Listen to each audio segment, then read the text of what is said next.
नमस्कार, मैं हूं संजय शर्मा। आप देख रहे हैं 4 PM न्यूज नेटवर्क। आज मेरी दिल्ली में एक पत्रकार दोस्त से बात हो रही थी। पत्रकार थोड़ा संघ की पृष्ठभूमि के हैं, वो सीनियर आदमी हैं, बीजेपी से उनको बहुत प्यार मोहब्बत है। तो मैंने आज सुबह उनसे ऐसी बात चल रही थी भारतीय जनता पार्टी की 2024 के चुनाव की। तो मैंने उनसे कहा कि मुझे भारतीय जनता पार्टी का एक नेता बड़ा पसंद है, नितिन गडकरी।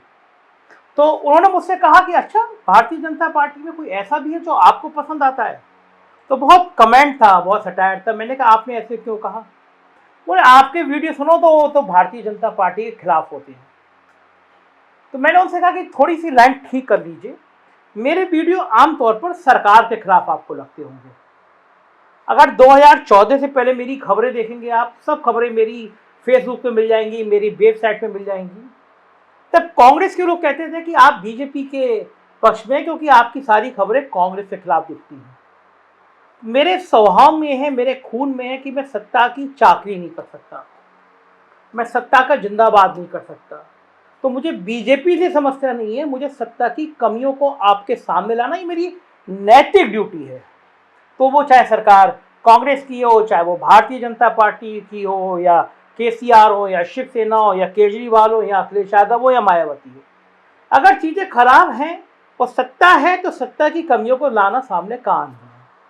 तो बात में उनसे नितिन गडकरी कर रहा था, फिर लंबी बात चली नितिन गडकरी की जिंदगी की चली। मैं आज नितिन गडकरी की कुछ बातें आपको बताऊंगा और बताऊंगा कि मैं भारतीय जनता पार्टी के पिछले एक महीने से मेरे बहुत सीनियर नेताओं से बात हुई है।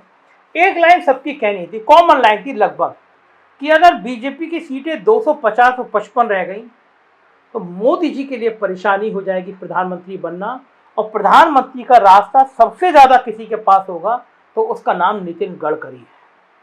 अब ये बात कॉमन है, ये बात दिल्ली का आदमी कह रहा है, ये बात नागपुर का आदमी कह रहा है, ये बात महाराष्ट्र का आदमी कह रहा है। तो भारतीय जनता पार्टी के अंदर ये बात उठ क्यों रही है कि अगर सीटें 250 तक रह गई? दरअसल बंगाल के जो हालात हैं, बिहार के जो हालात हैं, मध्य प्रदेश के जो हालात हैं, राजस्थान के जो हालात हैं, गुजरात की बगावत के जो हालचाल हैं, हिमाचल प्रदेश के जो हालात हैं, और उत्तर प्रदेश की आंतरिक लड़ाइयों के जो हालात हैं, उसमें इस बात की संभावना व्यक्त की जा रही है शायद भारतीय जनता पार्टी की सीटें 60 से 70 कम हो जाए, कम से कम। मैं इस विषय पे बात करूंगा, उससे पहले एक छोटा सा अनुरोध। देखिए, आप सब जानते हैं मीडिया का क्या हाल है, गोदी मीडिया का क्या हाल है। 95% मीडिया गोदी मीडिया हो चुकी है। ऐसे में हम जैसे लोग जो बोलते हैं, खुल के बोलते हैं, सत्ता के आईना को सामने रखते हैं, उनका आपसे अनुरोध ये है कि बात को दूर तक जाए, इसके लिए जरूरी है चैनल सब्सक्राइब करिए। दोस्तों से कहिए ये वो चैनल है जहां कम से कम गोदी की मीडियागिरी नहीं चलती, सच चलता है। तो दोस्तों से भी कहिए सब्सक्राइब करें। उत्तर प्रदेश की खबरें देखनी हो तो हमारा दूसरा चैनल है 4 PM यूपी, और बिहार की खबरें देखनी हो तो 4 PM बिहार। और जब तक गुजरात के चुनाव चल रहे हैं तब तक हम रोज रात को 9:15 बजे गुजरात के उस दिन के घटनाक्रम का एक खास बुलेटिन रात के 9:15 बजे पेश करेंगे। तो बात चल रही थी नितिन गडकरी की और नितिन गडकरी की राजनीति की। तो मैं आपको बहुत पहले ले चलता हूं। थोड़ा राजनीति को समझना है तो उसको इतिहास के आईने से समझना चाहिए। साल था 1991-92 का। तब दिल्ली के लोक कल्याण मार्ग को रेस कोर्स रोड कहा जाता था। इसी में प्रधानमंत्री का घर भी था, प्रधानमंत्री आवास जिसको कहते हैं, और उसमें PV नरसिम्हा राव प्रधानमंत्री रहा करते थे। इसी रेस कोर्स कोर्ट के एक बंगले में, यानी रेस कोर्स के बिल्कुल पड़ोस में, कोने में, मानव संसाधन मंत्री अर्जुन सिंह भी रहते थे। बहुत तूती बोला करती थी। उनके बंगले की 4 दीवारी के दूसरी तरफ प्रधानमंत्री आवास था, यानी एक बाउंड्री बनी है और उसके दूसरी तरफ जो बाउंड्री थी वो प्रधानमंत्री आवास की थी। अर्जुन सिंह की महत्वाकांक्षा से सभी वाकिफ थे।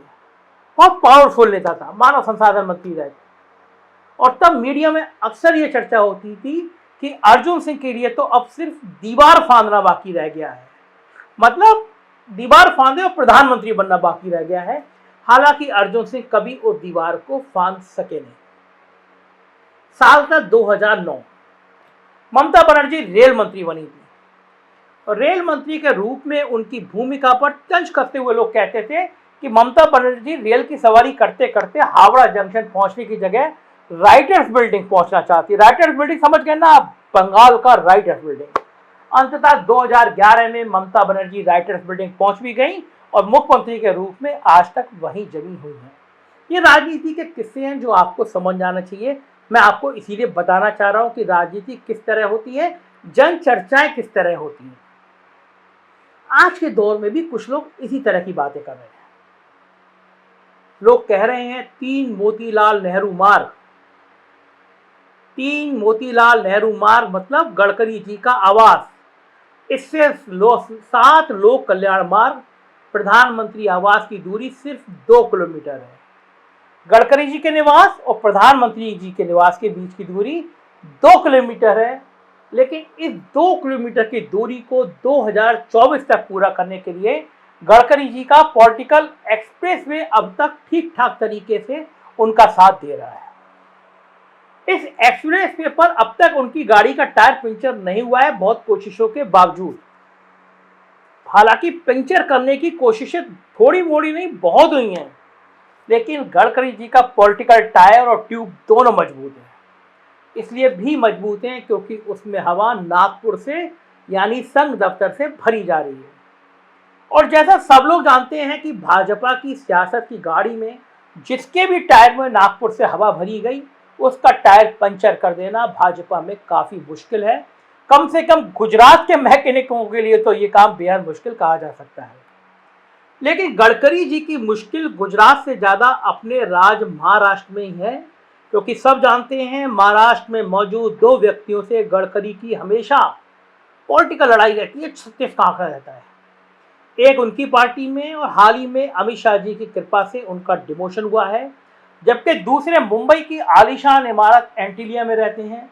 देश के अधिकांश लोगों से रिचार्ज के नाम पर हर 84 दिन पर 719 रुपये वसूलते हैं। मीडिया में भी आ गए हैं, इनके चैनल दिन भर हिंदू मुसलमान के झगड़े लगाए रहते हैं। इनको पता है यदि गडकरी 7 लोक कल्याण मार्ग पर पहुंच गए तो उनके आधे बिजनेस का कबाड़ा हो जाएगा। अब आप सोच रहे होंगे 2 लोग आखिर हैं कौन? कौन 2 लोग हैं जो गडकरी को इतना नापसंद करते हैं? तो चलिए जनाब, मैं ही आपको बता देता हूँ। एक जनाब का नाम है देवेंद्र फडणवीस, जो गडकरी की तरह नागपुर से आते हैं, और दूसरे जनाब हैं मुकेश अंबानी, देश के नंबर 2 के सबसे पैसे वाले, जिनके प्लास्टिक के कारोबार को गडकरी पर्यावरण के लिए गंभीर खतरा मानते हैं। लेकिन कुछ ऐसे भी हैं जो गुजरात के मैकेनिक से इतने तंग आ चुके हैं कि अब उन्हें गडकरी के एक्सप्रेसवे की बेसब्री से प्रतीक्षा है। सड़क वाले एक्सप्रेसवे की नहीं, बल्कि 7 लोक कल्याण मार्ग में गडकरी को पहुंचाने वाले एक्सप्रेसवे की। सबको पता है कि 2024 के लोकसभा चुनावों में अब सिर्फ 16 महीना बचे हैं, मोटा मोटा 1.5 पौने 2 साल। और इन सब के बीच भारतीय जनता पार्टी को भी पता है कि इस चुनाव में कोई देवीय कृपा ही पार्टी को 272 के आंकड़े तक पहुंचा पाने की स्थिति में नहीं है। आसान नहीं है, बिल्कुल नहीं है। इन हालातों में गुजरात के मैकेनिक की जगह पार्टी को एक ऐसे मैकेनिक की तलाश है जो हर तरह का नट बोल्ट खोल सके, क्योंकि अभी जो मैकेनिक साहब हैं उनको गुजरात से लेकर दिल्ली तक एक ही पेचकस से सारे नट बोल्ट में टाइट करने की आदत रही है। एक ही नट बोल्ट से टाइट कर देते हैं और उसी में फिक्स कर देते हैं। क्योंकि अब तक उनको मनमानी करने के लिए जनता के द्वारा बहुमत भी दिया जाता रहा है, ब्रांड बताया जा रहा है, महापुरुष बताया जा रहा है, भगवान विष्णु का अवतार बताया जाता है। इसलिए वही रिंच और पेचकस लेकर जुटे रहते हैं, चाहे वो फिट हो या ना हो। ट्राई करने की जो जहमत वो उठाते रहे हैं, लेकिन अब 272 का आंकड़ा नहीं पहुंचा तो गुजरात वाले मैकेनिक साहब को रिंच और पेचकस के इस्तेमाल की बात पर छोड़ दीजिए, वहां तक पहुंचने में भी परेशानी हो जाएगी। मगर गडकरी जी में वो काबिलियत है कि वो पुरानी गाड़ी को भी धक्का मारकर एक्सप्रेसवे पर चला सकते हैं। पंचर नहीं होने देंगे, इसकी गारंटी है। इसकी भी गारंटी है कि नागपुर से हवा भी उनके टायर में भरी जाती रहेगी, ये बिल्कुल तय है। लेकिन छोटी छोटी पार्टियां उनकी गाड़ी में इंजन, ऑयल, ग्रीस, इन सब का काम करेंगी। ये मैं आज आपको नटशेल में मुहावरे में बता रहा हूँ सारी बातें। ये तभी संभव होगा जब 2024 के लोकसभा चुनाव के बाद गुजरात वाले मैकेनिक से छुटकारा मिल जाए और मैकेनिक की जिम्मेदारी गडकरी उठा ले। पर सवाल यह है कि आखिर ये सब होगा कैसे? तो इसका जवाब यही है कि गडकरी को मैकेनिक बनाने के हालात उद्धव ठाकरे और नीतीश कुमार की पिछले 4 महीनों की गतिविधियों ने बना दिए हैं। रही सही कसर मिडिल क्लास की मौजूदा मैकेनिक साहब से बढ़ रही नाराजगी ने माहौल बना दी। अब खासकर मिडिल क्लास के लोग मौजूदा मैकेनिक साहब की जगह नया मैकेनिक चाहते हैं कि जिंदगी में कुछ तो राहत हो जाए। वैसे भी आयुर्वेद कहता है कि नारंगी खाने से आर्थराइटिस यानी घुटनों का दर्द ठीक रहता है, तो क्यों ना नारंगी वाले इलाके नागपुर, समझ गए ना, नागपुर का मैकेनिक ही रख लिया जाए। ये धारणा अब मिडिल क्लास से ज्यादा अंदर खाने भारतीय जनता पार्टी में बढ़ती जा रही है। लेकिन सवाल यह है कि घुटना खराब हो रहा है, इसका सर्टिफिकेट देने का जिम्मा भी तो गुजरात वाले मौजूदा मैकेनिक साहब ने ही उठा रखा है। पहले वो सर्टिफिकेट दे तो दे, और नहीं देंगे तो 16 महीने बाद जनता सर्टिफिकेट बनाएगी, तब तक सबको इंतजार करना होगा। लेकिन गडकरी का इंतजार जनता के बढ़ रहे गुस्से के साथ कम होता जाएगा। कितना कम होगा, कितना काम होगा, गडकरी मैकेनिक बनेंगे या नहीं, ये वक्त के साथ विपक्ष की तैयारी भी तय करेगी। खैर जो भी हो, 2024 में जनता मैकेनिक बदले या नागपुर मैकेनिक बदले, या इस बात की संभावना ज्यादा है कि मौजूदा मैकेनिक के लाइसेंस के रिन्यूअल के अवसर को बढ़ाए या कम करे। लेकिन एक बात तो तय है कि गडकरी की जिंदगी में अवसर बढ़ते जा रहे हैं। भारतीय जनता पार्टी में चर्चा होती जा रही है कि अगर 250 तक सीटें रह गई तो अगले प्रधानमंत्री नितिन गडकरी होंगे। क्या होंगे ये भविष्य का गर्त है। सीटें कम होंगी, ज्यादा होंगी, ये भी भविष्य का गर्त है, क्योंकि राजनीति एक झटके में बदलती है। एक पुलवामा की घटना पूरा तस्वीर बदल देती है। तो अभी कुछ कहना मुश्किल है, लेकिन ये बात तय है कि गडकरी की लोकप्रियता दिन पर दिन बढ़ती जा रही है। निगाह रहेगी 4PM की। देखते रहिए, प्यार देते रहिए। शुक्रिया, थैंक यू।